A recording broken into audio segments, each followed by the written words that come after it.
सिद्धक्रिया बाबाजी नमः।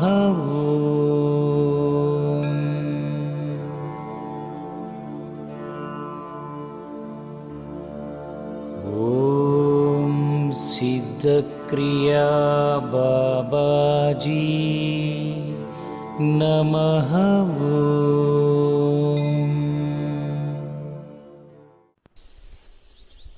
Welcome to Himalaya Siddhakriya Yoga. Himalaya అవగాహన, హిమాలయాలు మనకిచ్చే సందేశం, అవగాహన, జ్ఞానం.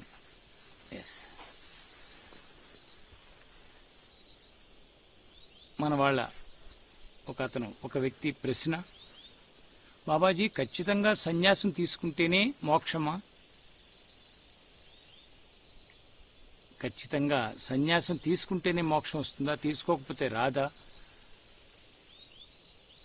పైగా ఇంకో మాట అన్నాడు, చాలామంది ఉద్ధరింపబడ్డారు, గృహస్థాశ్రమంలో ఉంటూ సంసారం చేస్తూనే ఉద్ధరింపబడ్డారు కదా, మరి సన్యాసం ఎందుకు తీసుకోవాలి? ఎందుకంటే మీరు ఆ మార్గాన్ని తీసుకున్నారు కనుక మీరు మీ అనుభవంతో చెప్పగలరు. దూరంగా ఉండి మేము ఆలోచిస్తున్నాం అని అతను అడగటం జరిగింది. చాలా మంచి ప్రశ్న ఇది. ఇక్కడ ఒకటే మనం ఆలోచించాలి,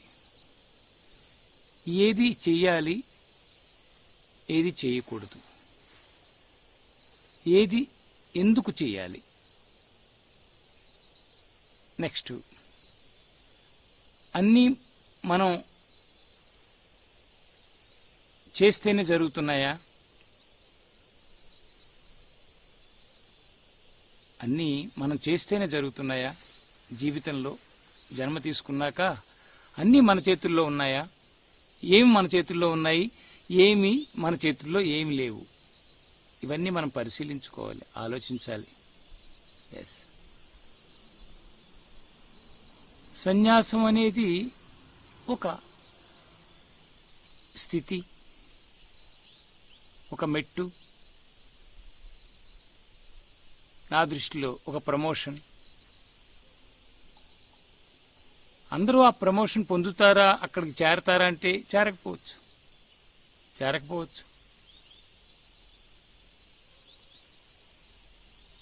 మనం కంపేర్ చేయకుండా దేన్ని దానిగా తీసుకుంటే, ఇప్పుడు అతను అన్నది గృహస్థాశ్రమం, సన్యాసం అంటే సంసారంలో ఉంటూ మన బంధువులతో ఉంటూ, పిల్లలతో ఉంటూ, డబ్బు సంపాదించుకుంటూ, వ్యాపారం చేస్తూ,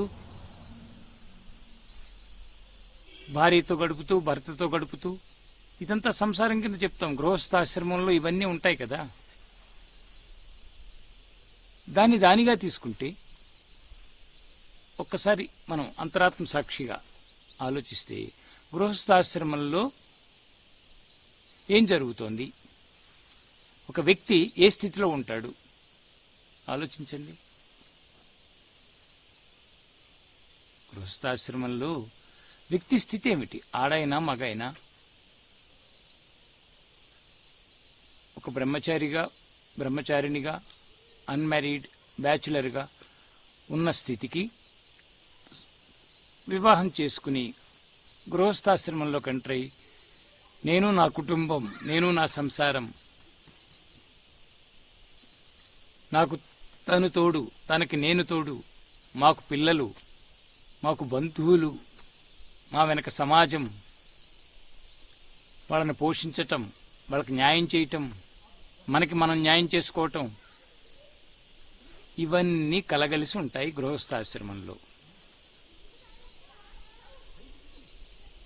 సన్యాసాశ్రమానికి వస్తే దానిగా చూద్దాం. నేను రెండు చూశాను కనుక అక్కడ ఆ స్థితి చూశాను. ఈరోజు ఒక గత 20 ఏళ్ల దాకా, 20 ఏళ్లకు పైగా నేను ఈ స్థితి చూస్తున్నాను.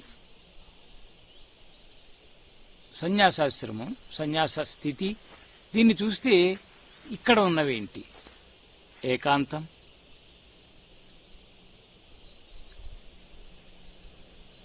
తాను అనుకున్నట్టుగా తాను జీవించటం, తనకు తోచినట్టుగా ఉండటం, తన స్వేచ్ఛలో తాను ఉండటం,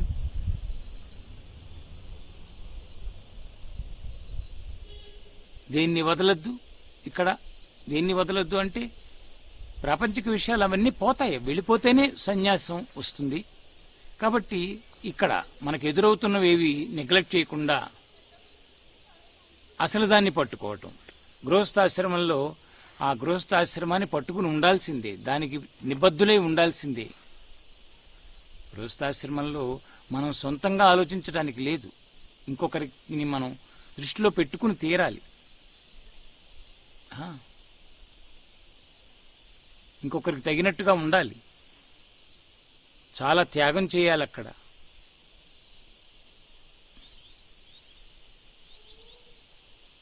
త్యాగం చేయాలి.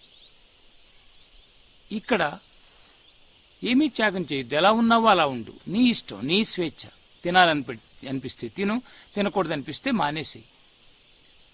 నిన్ను ఎవరు బలవంతం పెట్టరు, నువ్వు ఎవరిని బలవంతం పెట్టక్కర్లేదు, నువ్వు ఎవరి మీద ఆధారపడక్కర్లేదు. ఇక్కడ అంతా భగవంతుడి మీద ఆధారపడటం, తన మీద తాను ఆధారపడటం జరుగుతుంది సన్యాసాశ్రమంలో.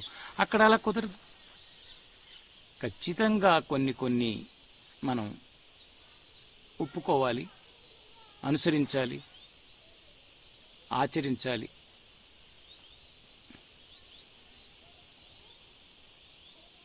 ఇవన్నీ మనం జాగ్రత్త దేన్ని దాన్ని చూద్దాం. అది తప్పు కాదు, ఇది తప్పు కాదు, అందులోనూ చెడు లేదు, ఇందులోనూ చెడు లేదు. అంత మంచే, గుర్తుపెట్టుకోండి, అంత మంచే. సంసారం అన్నా, మరొకటన్నా, వ్యాపారం అన్నా, ఉద్యోగం అన్నా, ఇవన్నీ కర్మలు, పూర్వజన్మల నుంచి తెచ్చుకున్న కర్మలు. వాటి కారణంగా వచ్చిన కర్మల కారణంగా పెళ్ళి అవ్వటం కానీ, పిల్లలు పుట్టడం కానీ, కలిసిమెలిసి ఉండటం కానీ, ఇవన్నీ కర్మలు. అవి పాపం ఎవరు తెచ్చుకుని కోరి తెచ్చుకోరు. ఆ ఆశ పుడుతుంది, మోహం పుడుతుంది, నాకు కావాలి. ఫిజికల్ నీడ్స్,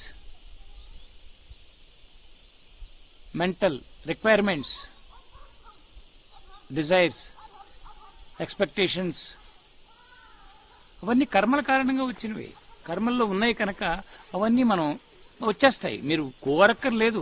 పెళ్ళి మీకు జరగాలి ఉంటే జరిగిపోతుంది. ఏ సమయంలో జరగాలో, ఎప్పుడు జరగాలో, ఎలాంటి వ్యక్తి రావాలో మనం రకరకాలుగా ఊహిస్తాం. కానీ ఎక్కడో అక్కడ పక్క వాళ్ళు అంటారు, అంత బాగలేదు, నీకు సరిపోదు అన్నా కూడా చేసేసుకుంటాం. జరిగిపోతుంది. ఎందుకంటే అక్కడ ముడి ఉంది, ముడి అక్కడ ఆల్రెడీ బంధం ఉంది. పూర్వజన్మ నుంచి వచ్చిన బంధం ఉంటే ఇంకా ఎవరు ఎన్ని చెప్పినా, మనం ఎన్ని లెక్కలేసుకున్నా ఆ టైంకి, ఆ సమయానికి ఆ వ్యక్తి దొరకగానే, ఆ వ్యక్తి కలవగానే టక్ ఆ కార్యం అయిపోతుంది, ఆ బంధం వచ్చేస్తుంది. బంధరహిత స్థితి, మోక్షరహిత స్థితి, కర్మరహిత స్థితి, ఇవన్నీ ఉన్నాయి. కర్మలంటే ఇక్కడ కర్మలు ఉంటాయి, సత్కర్మలు చేయటం వేరు, ఈ మాయ కర్మలు వేరు. అది లౌకిక ఆశలు, లౌకిక కోరికలు, ఇవి వేరు. జాగ్రత్తగా గమనిస్తే ఆ కర్మల్లో మనం ఉన్నాం. చిన్న బిల్డింగ్ కట్టుకుంటే పెద్ద బిల్డింగ్ కట్టుకోవాలి, స్కూటర్ ఉంటే కారు కొనుక్కోవాలి. ఇవన్నీ అక్కడ పుడతాయి, అక్కడ ఏర్పడతాయి. మనకు లేకపోయినా మన పిల్లల కోసం, నా భార్య కోసం, నా భర్త కోసం, నా బంధువులు చూస్తున్నారు, వాళ్ళతో సమానంగా నేను ఉండాలి. ఇవన్నీ అక్కడ ఉంటాయి. సన్యాసంలో ఎంత ఉందో, ఏది ఉందో, ఎలా ఉండాలో ఇక్కడ. ఎందుకంటే పూర్తిగా ఒక డిటాచ్మెంట్తో, వైరాగ్యంతో, జ్ఞాన జిజ్ఞాసతో, ఒక ఎరుకను పొందితే కానీ ఈ మెట్టి ఎక్కలేరు. అది ఇప్పుడు మామూలు కార్యకర్త, మామూలు కౌన్సిలర్, మామూలు ఉన్న వ్యక్తి చీఫ్ మినిస్టర్, ప్రైమ్ మినిస్టర్ అయ్యాడు అనుకోండి, మరి తేడా ఉంటుంది కదా అక్కడికి ఇక్కడికి. ఆ ప్రమోషన్, ఆ స్థితికి చేరిన వ్యక్తికి ఎన్ని ఉంటాయి, ఎన్ని సర్దుకోవాలి. కొన్ని స్వేచ్ఛలు ఉంటాయి, గౌరవాలు ఉంటాయి, పేరు వస్తుంది, చాలా చాలా అడ్వాంటేజెస్ ఉంటాయి. కానీ వాటి వెనక, కానీ ఇతను ఈ స్థితిలో ఉన్నవాడికి ఎన్ని ఉంటాయి. ఎక్కడికక్కడ తేడా ఉంటుంది, ఎక్కడికక్కడ కొన్ని ఉంటాయి. ఛాలెంజెస్ ఎప్పుడూ ఉంటాయి, గుర్తుపెట్టుకోండి. అక్కడైనా ఛాలెంజెస్ ఉంటాయి ఇక్కడ. కానీ అక్కడ ఛాలెంజెస్ ఒక ఎరుకుతో ఉంటాం కనుక సన్యాసంలో భగవంతుడి మీద భక్తి అంకిత భావం, సమర్పణ భావం, శరణాగతికి ఉంటుంది కనుక అక్కడ నిర్భయం ఉంటుంది, నిర్భయం ఉంటుంది, ఆందోళన ఉండదు. ఏం చేస్తున్నా డిటాచ్మెంట్ తోటి, ఇది నాది కాదు, నా కోసం కాదు, ఇదిగో ఇంత చాలు. ప్రతిక్షణం కృతజ్ఞతాభావంతో భగవంతుడితోటి బ్రహ్మజ్ఞానం, ఆత్మజ్ఞానం పొందే లక్ష్యం ఉంటే, ఆ స్థితి ఉంటే, అవగాహన వస్తే గృహస్థుగా ఉండండి, ఇటు ఉండండి. ప్రతిదానికి సామాన్యమైన భావం ఉంటుంది, విశేషమైన భావాలు ఉంటాయి, అర్థాలు ఉంటాయి. ఈ విశేష అర్థాన్ని మనం తెలుసుకోవాలి ప్రతి ఇదిలో. కాబట్టి ఏది తప్పు కాదు. ఏ కర్మ ఉందో దాన్ని మనం నెగ్లెక్ట్ చేయకుండా, నిర్లక్ష్యం చేయకుండా దాన్ని దాటాలి. దాన్ని మనం దాటి ముందుకు రావాలి, వాటిని అనుసరించి దాటి రావాలి. మనం అక్కడున్న డిటాచ్మెంట్ వచ్చిందనుకోండి, సన్యాసమే. మనం దేన్ని అంటించుకోకుండా ఉండటమే సన్యాసం. ఆత్మజ్ఞానాన్ని తెలుసుకోవటం సన్యాసం. మీరు అక్కడ ఉండండి, ఇక్కడ ఉండండి, ఎక్కడైనా ఉండండి, ఏ స్థితిలోనైనా ఉండండి, ఎలాగైనా ఉండండి. కాబట్టి ఇది మనం గమనించుకోవాలి కదా. అంతేకాని అది తప్పు, ఇది ఒప్పు అని ఇక్కడ ఏమీ లేదు. కర్మని మనం ఎదుర్కోవటం, కర్మపరంగా జీవించటం, కర్మల్ని యాక్సెప్ట్ చేయటం, ఇవన్నీ కావాలి. భగవంతుడు, పరమాత్మ, ఆత్మ, అంతరాత్మ, పరమాత్మ, ఈ రెండింటినీ మనం గుర్తించాలి. జీవాత్మ. సో ఈ స్థితుల్ని గుర్తిస్తూ వెళితే ఆ కర్మ తీరిపోయిందనుకోండి, ప్రమోషన్కి వచ్చేస్తారు. అక్కడ మీకు ఎలిజిబిలిటీ వచ్చేసింది, డిటాచ్మెంట్ వచ్చిందనుకోండి, ఆధ్యాత్మిక మార్గంలో నడుస్తూ ప్రమోషన్ ఇచ్చేస్తారు. వచ్చేస్తుంది, సహజంగా వచ్చేస్తుంది, ట్రాన్స్ఫర్ వచ్చేస్తుంది. కర్మభూమి నుంచి యోగ భూమికి, దేవభూమికి మార్పు వచ్చేస్తుంది, జరిగిపోతుంది. అది ఏదో కోరి కోరి వదులుకోవటం, కోరి కోరి దాన్ని మనం నిర్లక్ష్యం చేసి దాటేది కాదు. ఇక్కడ అనుభవం, జ్ఞానం, అనుభవ జ్ఞానం, మంచి చెడు విచక్షణ, ఇవన్నీ మనం తెలుసుకుంటూ వెళ్ళటమే. కాబట్టి సన్యాసం అనేది విశేషార్థంలో తీసుకుంటే జీవితంలో ఒక మంచి మెట్టు, మంచి మెట్టు. మహాత్ములు చెప్తారు, స్వామీజీ ఎవరు చెప్పారు గుర్తులేదు, సన్యాసం అనేది మన శిరస్సు లాంటిదైతే, గృహస్థాశ్రమం మన భుజాలు లాంటిదైతే,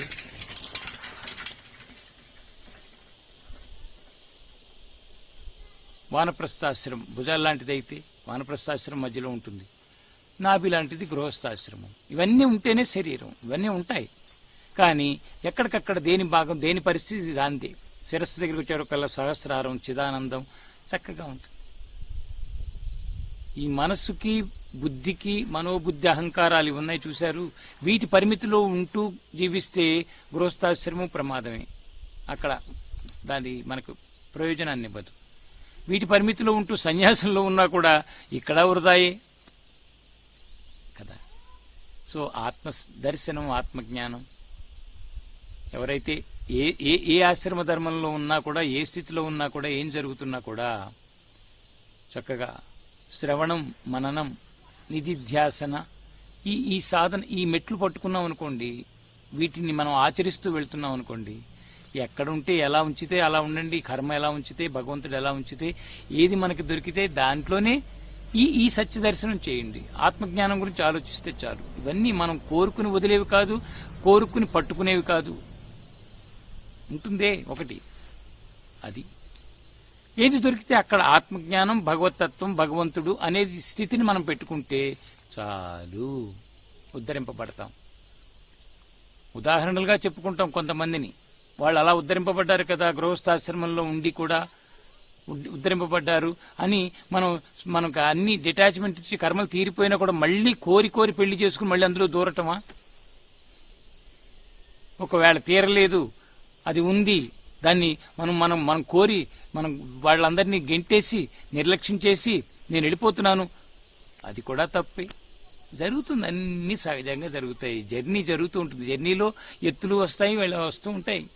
ఇవన్నీ మార్పులు చేర్పులు చూసుకుంటూ ఎక్కడ ఉన్నా, ఎలా ఉన్నా భగవంతుడిని మనం నమ్ముకుంటూ పరమాత్మని మన లోపల ఉన్నారు. గృహస్థాశ్రమంలో ఉన్నప్పుడు అందరూ కాదు, 90% బయట వెతుకుతాం దేవుణ్ణి. ఎందుకంటే గుళ్ళకు వెళ్తూ ఉంటారు, ఎందుకంటే అక్కడ ఆ ఎరుక తొందరగా రానియదు, మోహం ఉంటుంది. నిర్మోహమే మోక్షం. సో అవి ఉంటాయి, కొంతమందికి ఉన్నాయి, రాలేదని కాదు, చాలా తక్కువ మంది ఉన్నారు. అందుకనే ఈ ధర్మాన్ని చెప్పారు మహానుభావులు, ఋషులు, మునులు అందరూ చెప్పింది. దీన్ని లక్ష్యంగా పెట్టుకోండి, దీన్ని వదలకండి. ఈ ఏకాంత స్థితి, ఒంటరి స్థితి, చక్కగా ఉండి అంతర్ముఖం అయ్యే స్థితి, స్వేచ్ఛలో ఉండే స్థితిని మీరు లక్ష్యంగా పెట్టుకోండి, అయిపోతుంది. ఎస్, అదే వస్తుంది. సమయాన్ని బట్టి, సందర్భాన్ని బట్టి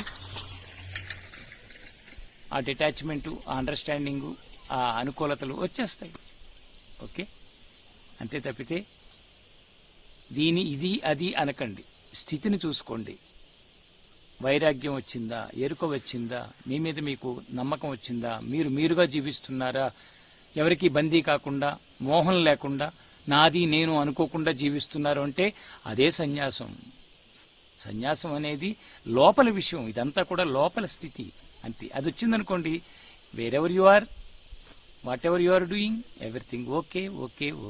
thank you, happy, all the best. Hari Om Sai Ram, Hari Om Gurudev. I love you.